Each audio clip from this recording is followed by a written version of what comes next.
तो हेलो दोस्तों, स्वागत करते हैं आप सभी का हमारे आज के इस वीडियो में, जिसमें आज हम देखने जा रहे हैं एक्सरसाइज 1.3। जैसा कि 1.2 तक हमारा समुच्चय चैप्टर निपट चुका है और आगे बढ़ते हैं, इसी के साथ 1.3 को कंप्लीट करते हैं। ठीक है, तो 1.3 को समझने से पहले हमारे पास इसका इंट्रोडक्शन होना जरूरी है। इंट्रोडक्शन यानी इसमें हम क्या पढ़ेंगे। ठीक है, तो सबसे पहले हम इसमें पढ़ेंगे उपसमुच्चय। उपसमुच्चय क्या होते हैं। ठीक है, उपसमुच्चय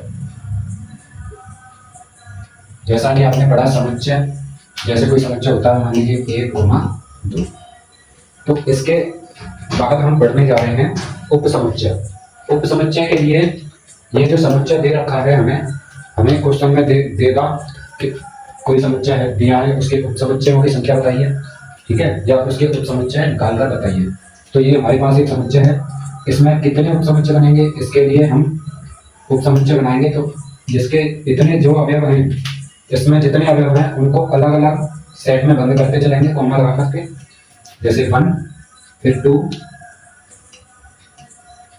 और फिर 1, ये पूरा आ जाएगा 1, 2 और एक और होगा जिसे हम कहते हैं 5।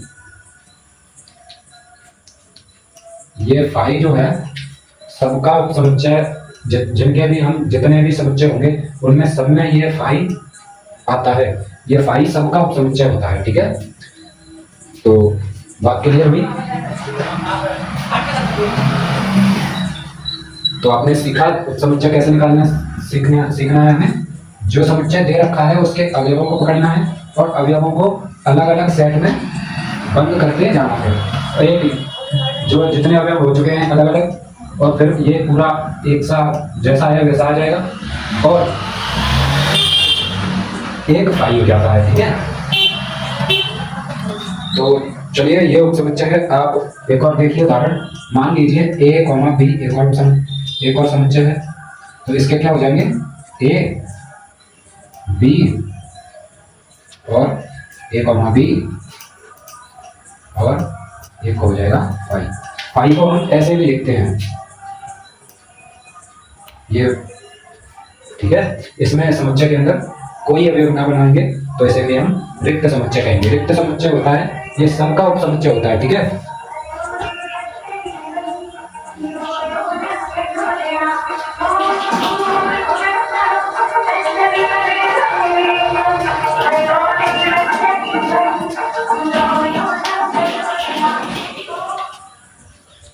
तो आपने समझा उपसमुच्चय कैसे निकालने हैं। जो भी अवयव दिए हैं उन्हें अलग अलग सेट में बंद करना है। एक उसका खुद का उपसमुच्चय हो जाता है, ठीक है, और एक उसका 5 होता है। सबका 5 तो सबका भी उपसमुच्चय होता है। ठीक है, इसके बाद हम पढ़ेंगे इसमें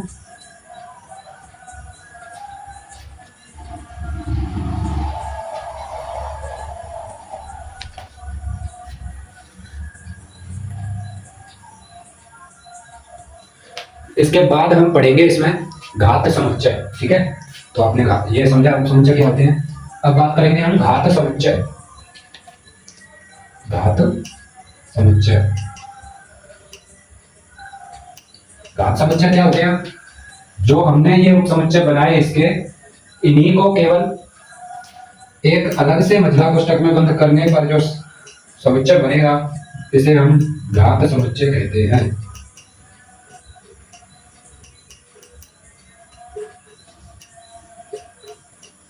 ठीक है, मान लीजिए हमने ये समुच्चय है, इसके उपसमुच्चय बनाए। ठीक है, ये 4 बने। इसी को जो समुच्चय उपसमुच्चय बने हैं इन्हीं को एक अलग से सेट में बंद कर रखा है। बंद करने पर जो समुच्चय बनेगा इसे हम क्या कहेंगे, घात समुच्चय। यानी किसी भी उपसमुच्चय को केवल अलग से उसके सेट में परिवर्तित कर देना हमारा घात समुच्चय कहलाता है। अब हम बात करते हैं घात समुच्चय में अवयवों की संख्या कैसे निकालते हैं। मान लीजिए हमें इसके उपसमुच्चयों की संख्या बतानी है। ठीक है, ये जो सेट है उसके उपसमुच्चय कितने बनेंगे ये संख्या बतानी है। तो ये संख्या बताने के लिए हमारे पास एक फॉर्मूला है और वो फॉर्मूला है 2 का घात n। ठीक है, उपसमुच्चयों की संख्या।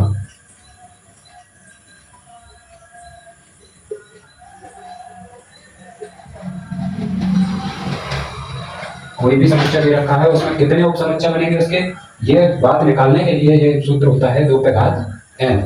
या n का क्या अर्थ है, यहाँ पे n का अर्थ है जो समुच्चय दे रखा है उसमें कितने अवयव हैं। इसमें जैसे 2 अवयव हैं तो इसमें कितनी पावर लग जाएगी, इसके लिए कितने उप समुच्चय बनेंगे, 2 पे घात 2। जितने भी अवयव हैं 1 और 2 अवयव हैं तो कितने उप समुच्चय बनेंगे इसमें, 4, 2 का स्क्वायर 4।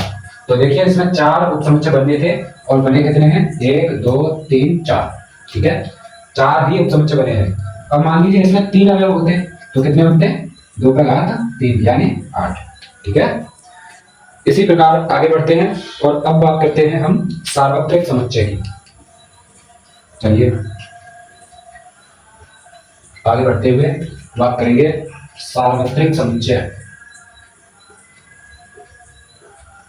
सार्वत्रिक समुच्चय,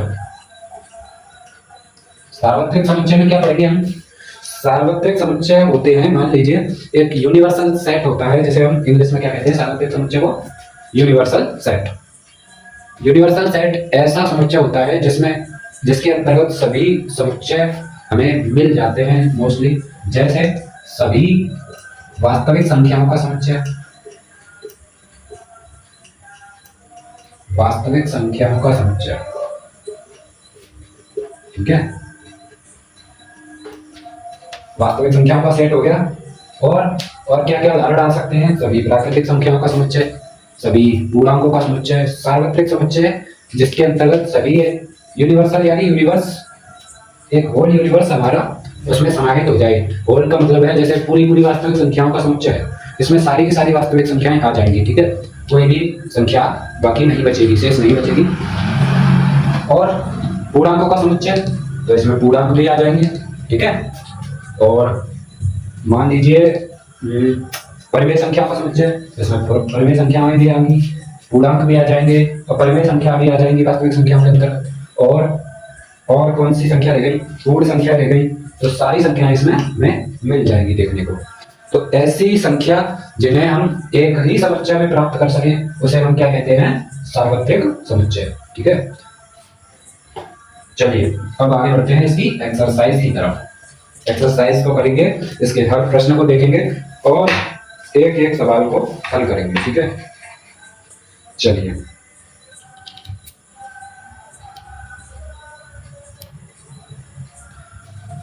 प्रश्नावली बनकर तरीका, पहला सवाल, आप इसे देखकर ही बताइए। प्रश्नावली 1.3 है, उसका पहला सवाल क्या है, रिक्त स्थानों में प्रतीक, ये देखिए उपसमुच्चय का निशान है, इसे हम उपसमुच्चय को कैसे दर्शाते हैं, ऐसे, इस चिन्ह से, ठीक है। और उपसमुच्चय ना हो इसके लिए यह चिन्ह होता है, ठीक है। अगर कोई उपसमुच्चय है किसी का तो ये चिन्ह लगाएंगे, अगर नहीं है तो ये चिन्ह लगा देंगे। अब जैसे पहला प्रश्न है 2 3 4, 2 3 4 और रिक्त स्थान है यहाँ पर। अगला क्या है, 1 2 3 4 5, 1 2 3 4 5, ठीक है।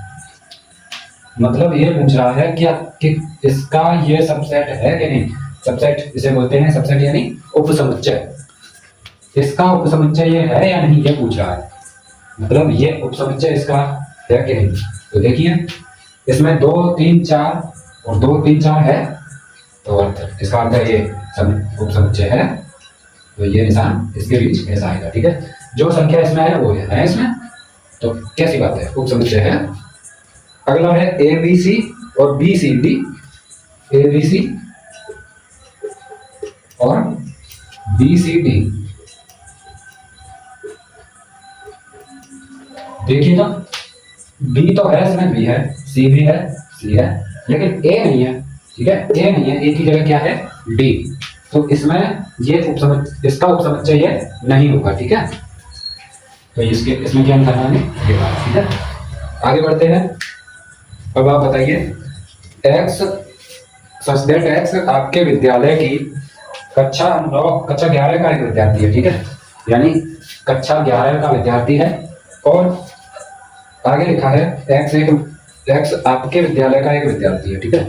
तो अनुमान लगाइए, कक्षा 11 में जो पढ़ता है वो विद्यालय में पढ़ता है, लेकिन जो विद्यालय में पढ़ता होगा क्या वो कक्षा 11 में पढ़ता है, इसका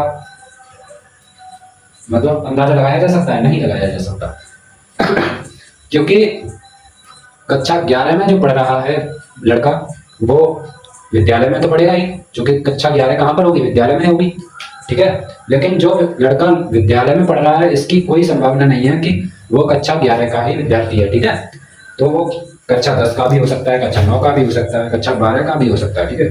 तो ये सबसेट है, चूंकि सारे विद्यालय में 11 की कक्षा भी सम्मिलित होगी, तो इसमें हमारे विद्यालय में कक्षा 11 की क्लास मिलेगी और उसमें वो लड़का भी मिलेगा जो कक्षा 11 में पढ़ रहा है, तो इसका उपसमुच्चय ये होगा, ठीक है। आगे बढ़ते हैं, अगला है एक्स किसी समतल में स्थित एक वृत्त है, ठीक है। किसी समतल में स्थित एक वृत्त है, मान लीजिए एक समतल है, इसमें एक वृत्त है, ठीक है, और एक समतल समान समतल में वृत्त है जिसकी त्रिज्या 1 इकाई है। एक और वृत्त है, ठीक है, एक और वृत्त है जिसकी त्रिज्या कितनी है? 1 इकाई है। इसका उपसमुच्चय ये पूछ रहा है, ये है कि नहीं? तो बिल्कुल नहीं हो सकता। क्यों? क्योंकि इसकी त्रिज्या 1 सेंटीमीटर है और इसकी 1 से कम होनी चाहिए, ठीक है, तभी तो ये उपसमुच्चय होगा। इस उपसमुच्चय क्या अर्थ है? जो ये चीज है उससे छोटी ही होनी चाहिए अगली चीज, ठीक है, तो उपसमुच्चय होगा, अन्यथा के केस में नहीं ये उपसमुच्चय होगा। अब मान लीजिए इसकी 1 सेंटीमीटर त्रिज्या है और इसकी 5 सेंटीमीटर है, तो ये उपसमुच्चय नहीं होगा क्योंकि इसकी बड़ी होगी त्रिज्या, ठीक है, तो ये उपसमुच्चय इसका नहीं होगा। अगला है किसी समतल में स्थित एक त्रिभुज है और किसी समतल में स्थित एक आयत है, तो त्रिभुज का संबंध आयत से तो बिल्कुल नहीं है, ठीक है, आयत में त्रिभुज नहीं आ सकते, सभी त्रिभुज नहीं आ सकते, ठीक है, तो ये भी उपसमुच्चय नहीं होगा। आगे है किसी समतल में स्थित एक समबाहु त्रिभुज है। समबाहु त्रिभुज कैसे? ये समबाहु त्रिभुज है। और दूसरा है किसी समतल में स्थित एक त्रिभुज है, एक त्रिभुज हो सकता है, वो समबाहु त्रिभुज भी हो सकता है, ठीक है। त्रिभुज की बात की है केवल त्रिभुज की, दूसरे बार में क्या बोला है? समतल में स्थित एक त्रिभुज है और पहली बार में समबाहु त्रिभुज है, तो सभी समबाहु त्रिभुज कहलाते हैं, ठीक है, यही तो बात है, तो ये उपसमुच्चय होगा। अगला है x एक समप्राकृत संख्या है और x एक पूर्णांक है। प्रत्येक सम संख्या पूर्णांक होती है, ठीक है। मान लीजिए दो सम संख्या लिखी, 2, 4, 6, 8 और माइनस की 2 भी लिख ली, माइनस की 4 भी लिख ली, तो ये सारे के सारे क्या है? पूर्णांक हैं। तो ये कैसा हो जाएगा? ये उपसमुच्चय हो जाएगा, तो इसमें ये वाला निशान लग गया, ठीक है। आगे प्रश्न नंबर 2 पर बढ़ते हैं। जांचिए, जांच करनी है अब उपसमुच्चयों की, ठीक है। जांचिए कि निम्नलिखित कथन सत्य है अथवा असत्य है।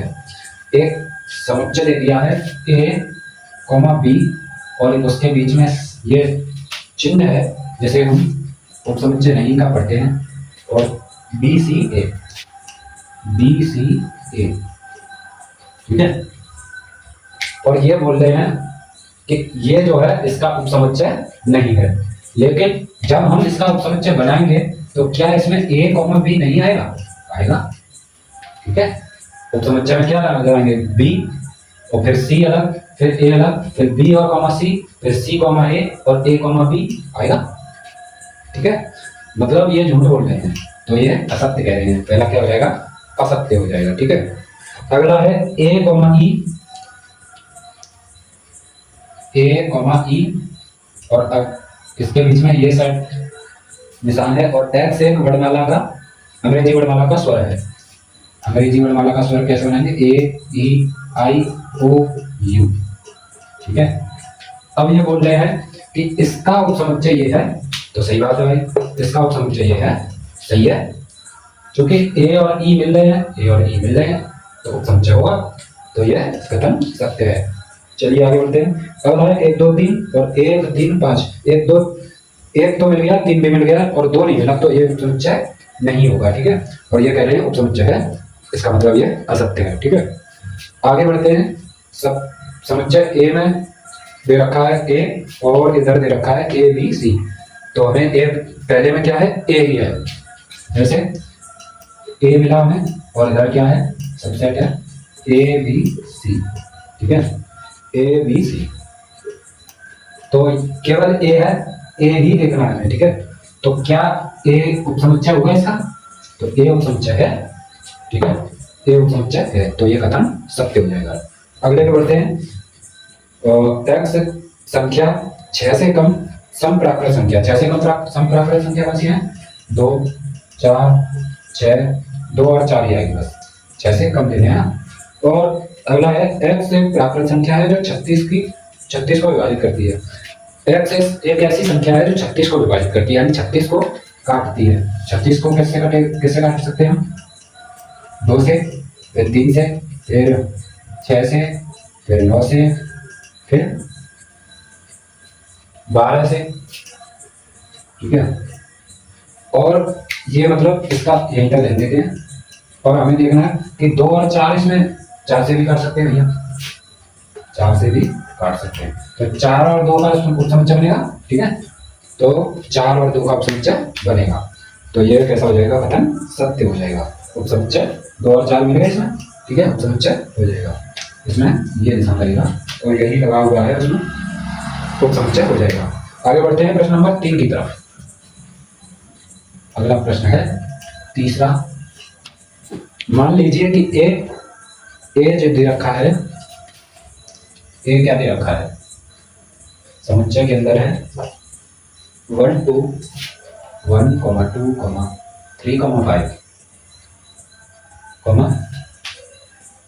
3 4 है, 3 4 और 5, ठीक है। और ए दे रखा है निम्नलिखित में से कौन सा कथन सही नहीं है, और क्यों नहीं है ये पूछ रहा है। तो पहला प्रश्न है, क्या ये जो है 3,4 ये ए का उपसमुच्चय है, तो बिल्कुल नहीं है।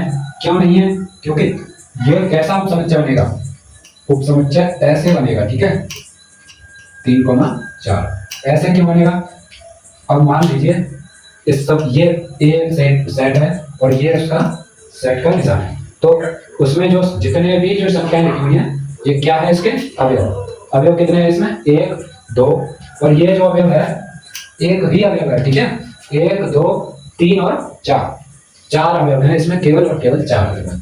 तो ये कैसा काम कर रहा है, केवल और केवल अवयव का काम कर रहा है। और उपसमुच्चय कैसे बनाते हैं हम, अवयव को मझला कोष्ठक में बंद करके, ठीक है। तो इसका ए का उपसमुच्चय ये होगा, ना कि ये, ठीक है। चलिए अगला है, तो ये कथन कैसा हो जाएगा, गलत हो जाएगा, ये वाला गलत हो गया कथन। और क्यों गलत हो गया, क्योंकि सही आंसर ये है, ठीक है, उपसमुच्चय ये हुआ। अगला है 3,4 जो है, 3,4 एप्सिलॉन ए है, क्या ये सही है। एप्सिलॉन का अर्थ हमने एक्सरसाइज 1.1 में देख लिया कि एक्सरसाइज 1.1 में क्या पढ़ा हमने, कि ये जो निशान है क्या दर्शाता है कि ये जो है ए का अवयव है, यानी ए में जो ये दिख रहा है क्या ये है, बिल्कुल है, तो ये कथन सही है, ठीक है, अवयव ही है वो। तीसरा कथन सही है, देख सकते हैं आप, यही वाला है, ठीक है, इसका ए का उपसमुच्चय ये है, ठीक है, तीसरा कथन सही है। दूसरा सही है, पहला गलत हो गया। क्या 1 एप्सिलॉन ए है, बिल्कुल है, एक ए में है, ठीक है। एक जो है सब सेट है, एक का एक सबसेट है, एक का क्या नहीं है। क्यों नहीं है, क्योंकि एक क्या है, एक का सब, एक को ऐसे लिखेंगे तब ये सबसेट है एक का, ठीक है। इसके सबसेट कैसे बनाएंगे, एक को अलग सेट में बंद करेंगे, 2 को अलग करेंगे, 3 को अलग किया और 5 को अलग करेंगे, ठीक है, ऐसे ही तो बनाते हैं। तो इसका उपसमुच्चय ये है, ना कि एक है, ठीक है। और अगला है 1 2 5, 1 2 और 5, क्या ये सबसेट है, बिल्कुल है, 1 2 5 इसको बंद किया और ये जो है सबसेट है, एक सत्य कथन है, ठीक है। आगे बढ़ते हैं, 1 2 5 क्या अवयव है। अब ये पूछ रहा है 1 2 5 क्या ए में है, 1 2 5 जो सेट है ये वाला क्या ए में है, नहीं है। क्यों नहीं है, क्योंकि 1 अलग है, 2 अलग है और 5 अलग है, ना कि ये इकट्ठे हुए हैं, ठीक है। तो ये अवयव नहीं है, इसका उपसमुच्चय होगा, ठीक है। आगे बढ़ते हैं, 1 2 3 क्या सबसेट है, 1 2 3 यानी 1 2 3 ये वाले 1 2 3 और इसे पूछ रहा है क्या ये उपसमुच्चय है ए का, तो नहीं है क्योंकि 3 तो अलग है ना भाई, 3 तो इसका अवयव उठा लिया हमने अंदर वाले का, ये 1,2 अलग है और 3 अलग है, ठीक है, तो ये कथन असत्य हो जाएगा ये वाला, ठीक है। और आगे बढ़ते हैं, क्या फाई ए में है, तो फाई ए में नहीं है, ठीक है, ये कथन असत्य हो गया। अगला है फाई उपसमुच्चय है ए का, बिल्कुल होगा, फाई तो सबका उपसमुच्चय होता है, ठीक है, अभी मैंने दिखा दिया आपको। और फाई में जो फाई है उसको सेट में बंद कर रखा है, तो ये तो कथन बिल्कुल गलत है, ऐसे हम रिक्त समुच्चय को कभी नहीं लिखेंगे, ये गलत होगा, ठीक है। और ये क्या रखा है, सबसेट है ए का, ये बिल्कुल नहीं हो सकता क्योंकि फाई को खुद ही रिक्त समुच्चय है और उसे समुच्चय बंद कर दिया, ठीक है, तो ये सबसेट हो गया और ये लिखने का कोई तरीका नहीं है, कोई मतलब नहीं है, तो ये कथन गलत सिद्ध होगा।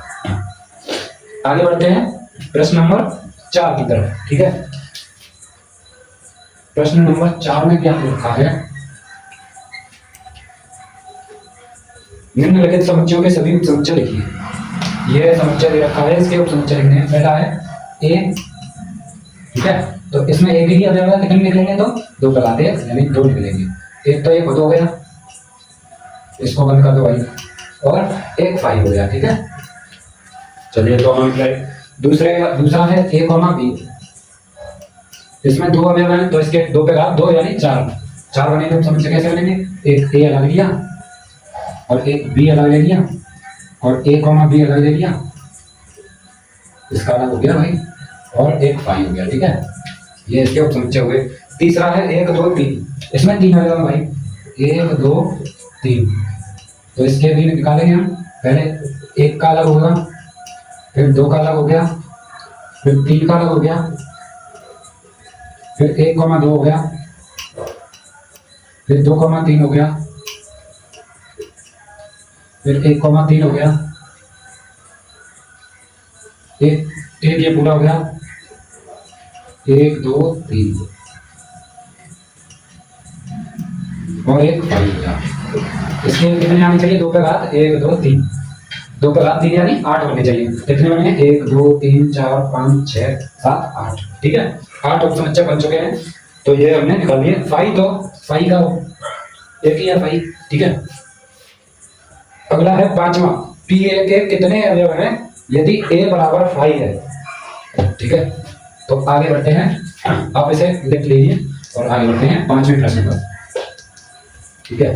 चलिए, ए दे रखा है फाई और पी ए पूछा, पी ए क्या होता है भाई, पी ए होता है 2 पे घात n, ठीक है, 2 पे घात n क्या होता है, पी ए का मतलब होता है उपसमुच्चयों की कितनी संख्याएं होंगी, घात समुच्चय जैसे कहते हैं हम, उपसमुच्चय कितने बनेंगे उसके, तो ए में कोई अवयव नहीं है, रिक्त समुच्चय है, ठीक है, पहली बात ए में कोई अवयव नहीं है, तो इसका मतलब है 0 अवयव है, तो 2 पे घात कितनी आ जाएगी 0, और 2 पे घात 0 का मतलब है 1, तो पी ए में कितने अवयव होंगे, केवल और केवल एक अवयव होगा, ठीक है। चलिए ये भी हुआ।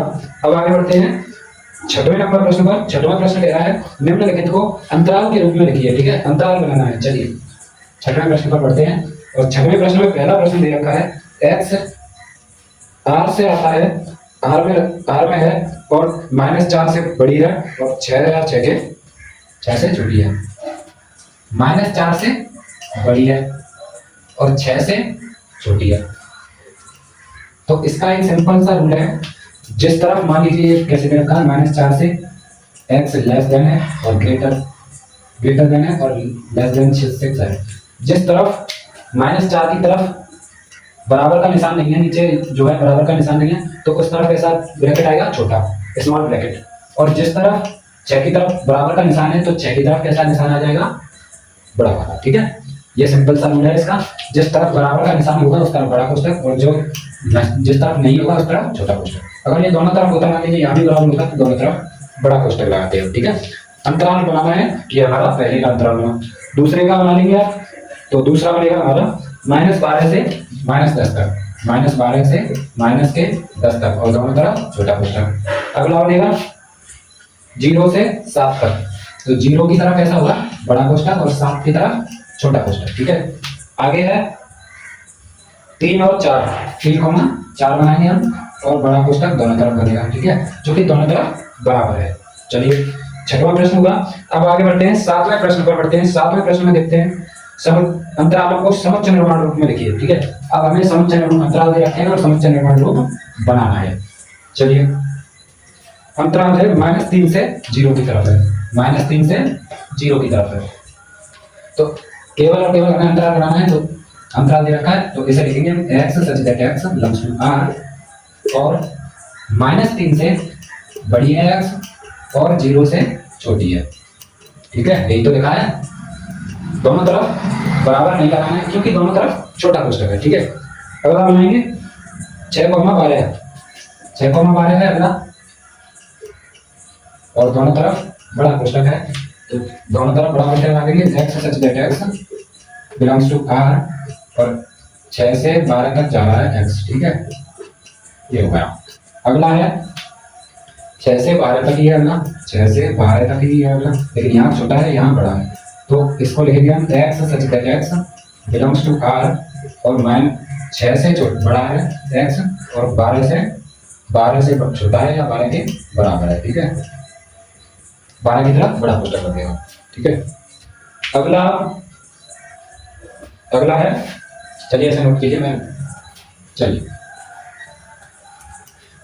-23 से 5 की तरफ है, -23 से एक सेकंड,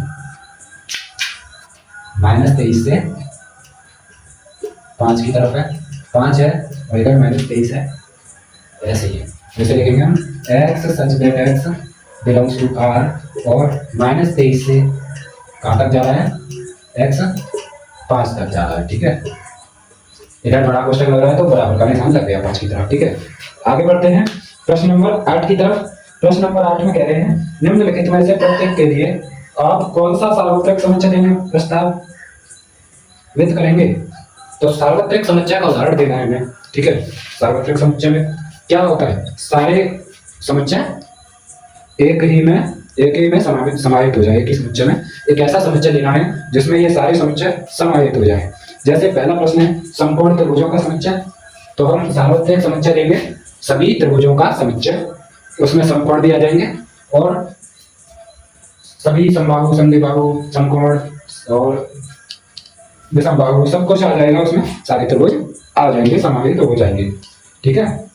इसी प्रकार दूसरे का भी है समद्विबाहु त्रिभुज है, तो उसके लिए भी हम सार्वत्रिक समुच्चय कौन सा देंगे, सभी त्रिभुजों का समुच्चय, ठीक है। आगे अगला प्रश्न पर बढ़ते हैं। आगे प्रश्न है प्रश्न नंबर 9, ए समुच्चय दे रखा है और बी समुच्चय दे रखा है, उसको ए और बी और सी दे रखा है। इन तीनों समुच्चयों ए बी सी के लिए निम्नलिखित में से कौन सा सार्वत्रिक समुच्चय है।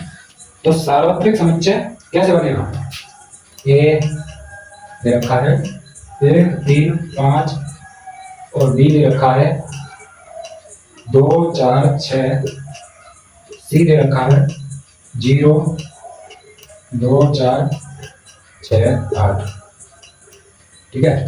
अब हमें सार्वत्रिक समुच्चय बनाना है तो हमें कुछ नहीं करना है, केवल जो अभी हम दे रखे हैं उन्हें रिपीट करके इसमें u से निरूपित करते हैं हम सार्वत्रिक समुच्चय को u से। तो u बराबर क्या आ जाएगा हमारा, इकट्ठा कर देना केवल 1 2 3 4 5 6 और 8, क्योंकि 7 इसमें नहीं है और एक 0 आ गया, ठीक है। यह सार्वत्रिक समुच्चय होना चाहिए। अब आप इसमें कौन सा ऑप्शन देखेंगे, ये सारे जिसमें ये सब इसमें मिल जाए, ये सारे अंक किसमें मिल जाएंगे, इसमें कौन से ऑप्शन में है, तो 0 1 2 3 4 5 6 8 नहीं है, 0 नहीं है, तो सी ऑप्शन में सारे मिल जाएंगे, 0 भी है, 1 2 3 4 5 6 8 भी है, 7 8 10 7 8 9 10 है, उससे हमें कोई दिक्कत नहीं, 7 9 10 है, इसमें भले नहीं है लेकिन उसमें है तो कोई दिक्कत नहीं है। तो हमें ये वाले जिसमें मिल जाए वही है सार्वत्रिक समुच्चय, ठीक है। तो इसी के साथ आज की क्लास होती है समाप्त और ये होती है एक्सरसाइज खत्म। आगे हम करेंगे कल इसकी एक्सरसाइज 1.4 को और इसके बाद 1.4 के बाद एक और एक्सरसाइज आपके पास रह जाएगी जिसमें 1.5 में हम 2 दिन में से कंप्लीट कर देंगे, ठीक है। तो उम्मीद है आपको ये वीडियो पसंद आया होगा।